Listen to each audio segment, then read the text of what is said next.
베드로의 사역이 이제 그 사역이 이방에까지 이제 퍼져가는 모습들을 이제 오늘부터 시작해서 며칠간 보게 됩니다.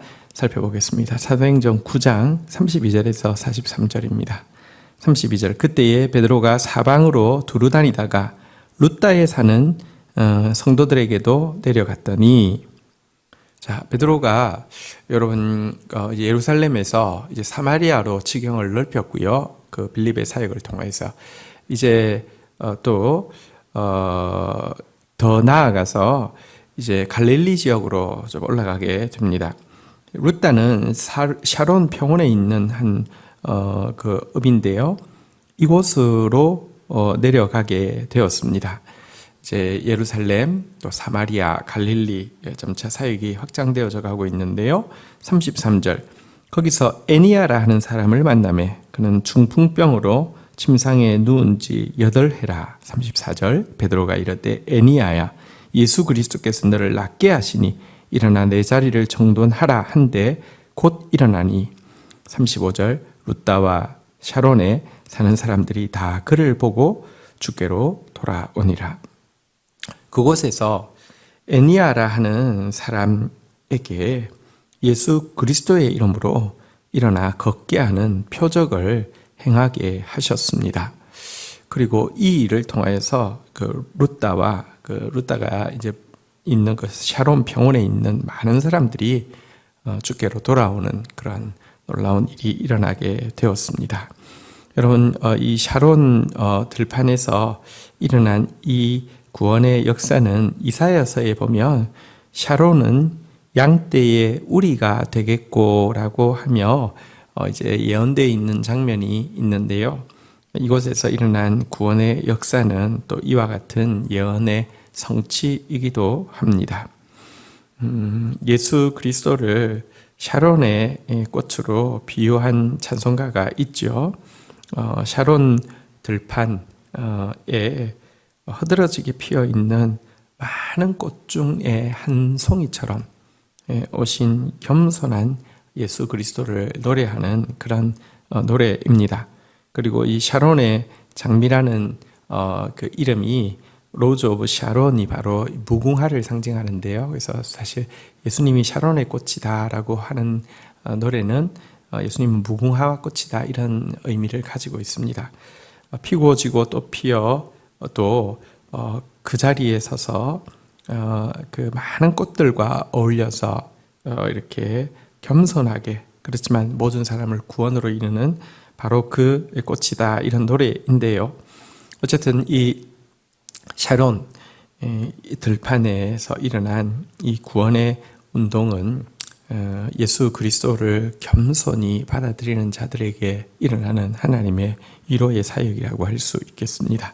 자, 룻다의 사역에 이어서요, 욥바로 그의 사역이 또 전진해 갑니다. 욤바는 이 이제 갈릴리 지역에서 서쪽에 바닷가에 있는 그러니까 그 당시로 치면 이제 고을이 되겠죠.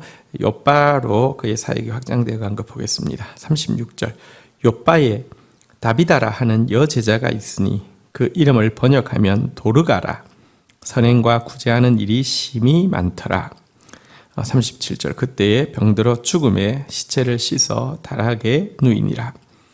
욥바라는 지역에 그 예수의 제자인 다비다라는 사람이 있었는데 선행과 구제하는 일이 심히 많은 사람이었다라고 이야기를 하고 있습니다.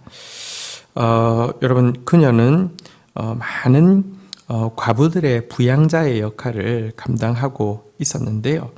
이와 같은 선행과 구제를 하나님은 기뻐하신다고 누차 이야기하고 있습니다. 이 선행과 구제가 많았던 그 여제자가 병들어 죽게 되었고요.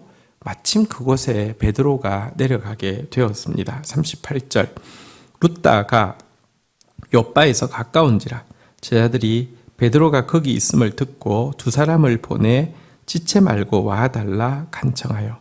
그러니까 룻다에서 사역하고 있던 베드로는 이제 그 욥바와 가깝기 때문에 제자들이 그녀의 장래를 알리면서 와달라고 부탁을 하게 된 것이죠.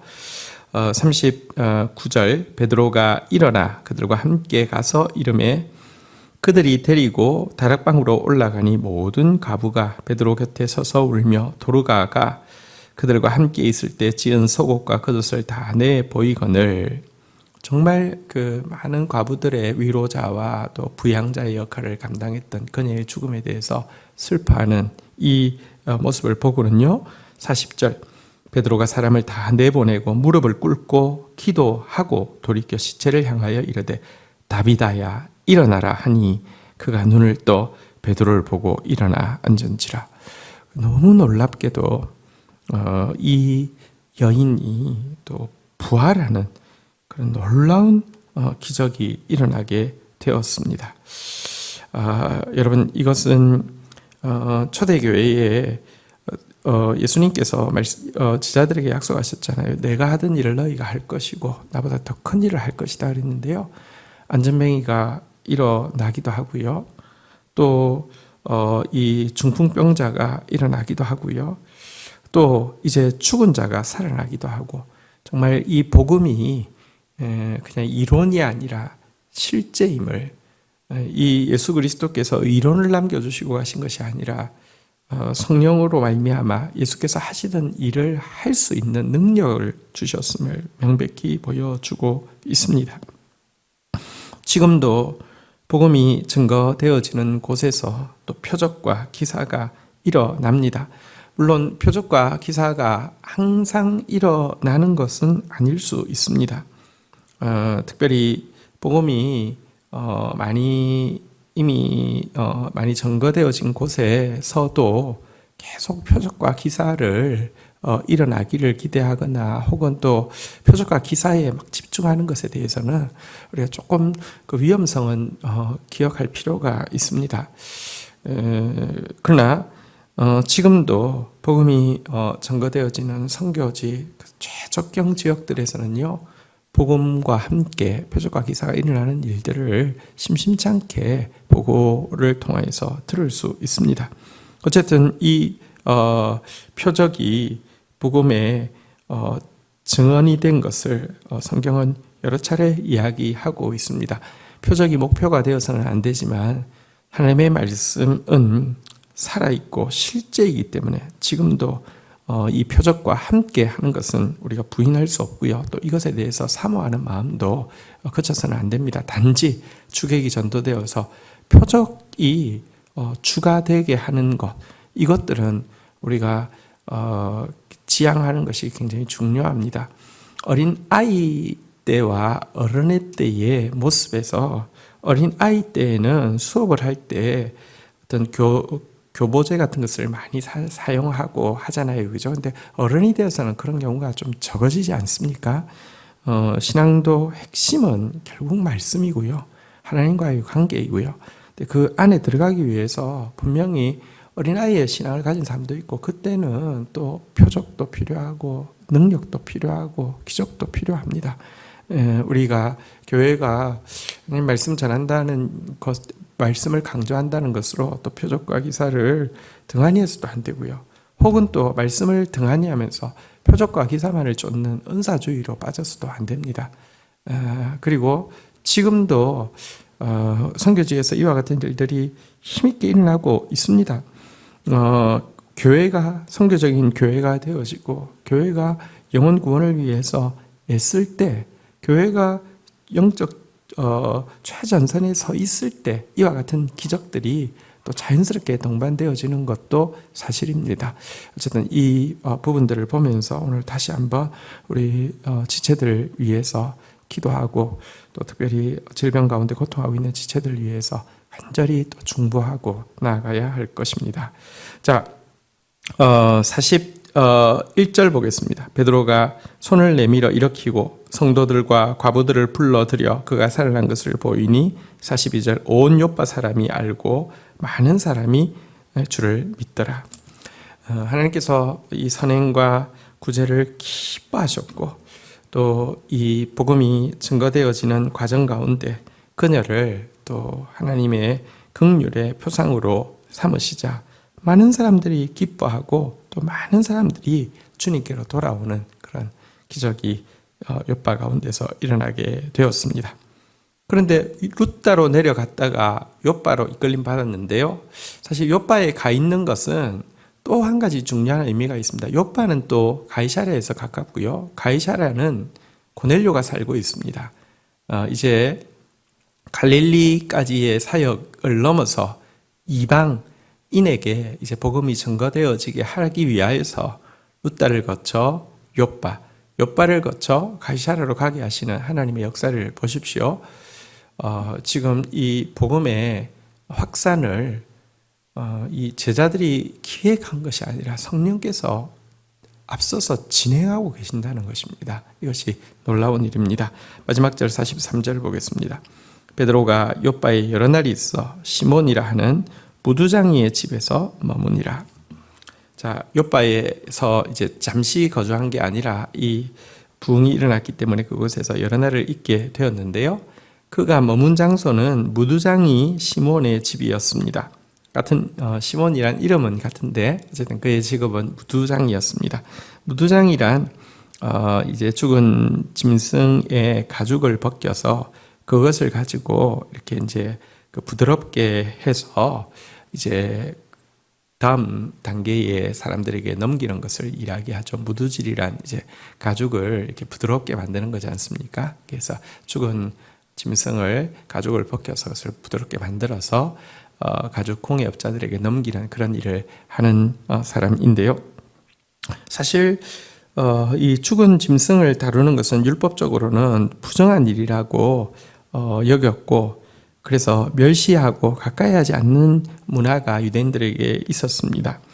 죽음은 자연스러운 것이 아니라 죄의 결과이기 때문에 죽음을 가까이 하지 않는 것은 죄를 가까이 하지 않게 하기 위한 사실은 유치원 교육과 같은 그런 것이기 때문에 율법에서는 죽은 짐승을 가까이 하는 것은 부정하다 이렇게 가르쳤는데요.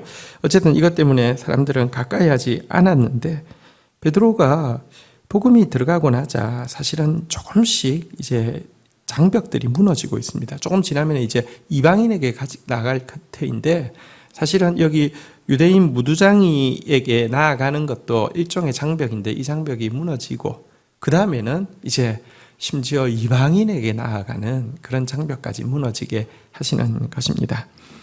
예수 그리스도께서 죄인과 함께 식사하시고 죄인을 위해서 세상에 오셨다고 말씀하셨는데요. 제자들의 모습에서도 보면 그와 같은 모습들이 하나하나 보이고 있습니다.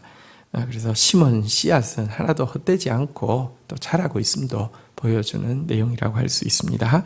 주신 말씀 붙잡고 주님 앞에 기도하고 나가도록 하겠습니다.